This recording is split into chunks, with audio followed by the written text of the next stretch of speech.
هذه الشيلة إهداء من أم جود لابنتها جود بمناسبة تخرجها. ألف مبروك.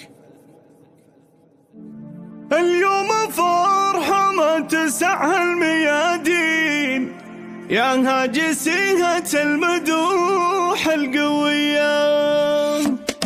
اليوم فرحة ما تسعها الميادين، يا هاجسيها المدوح القوية.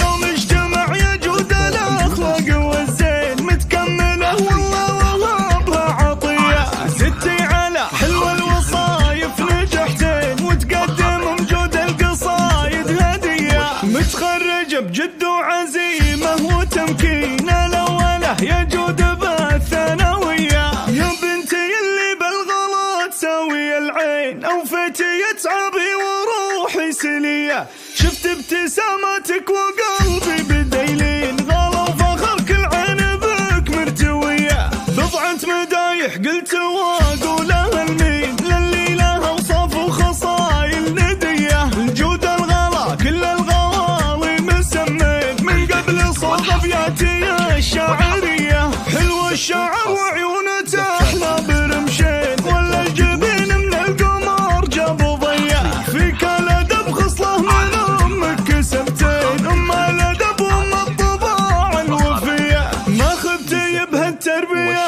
وتعب سنين، اول بناتك بالقمم معتلية. وابوها كان من الرجال الميامين، حمد عسى مثواه جنة عالية. يا بنت عتيبة كل عالي تعدين، تفاخري يم الوصوف البهية. صلوا على المختار يا اللي محبين، تعداد مطلع نور الشمس الضحية.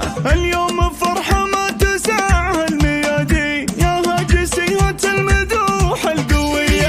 يوم اجتمع يا جود الأخلاق والزين متكملة، والله وهبها عطية. زدتي على حلوة الوصايف نجحتين، وتقدم جود القصايد هدية. متخرج بجد وعزيمة وتمكين، الأولى يا جود بالثانوية. يا بنتي اللي بالغلط ساوي العين، أوفيتي يتعبي وروحي سلية. شفت ابتساماتك وقلبي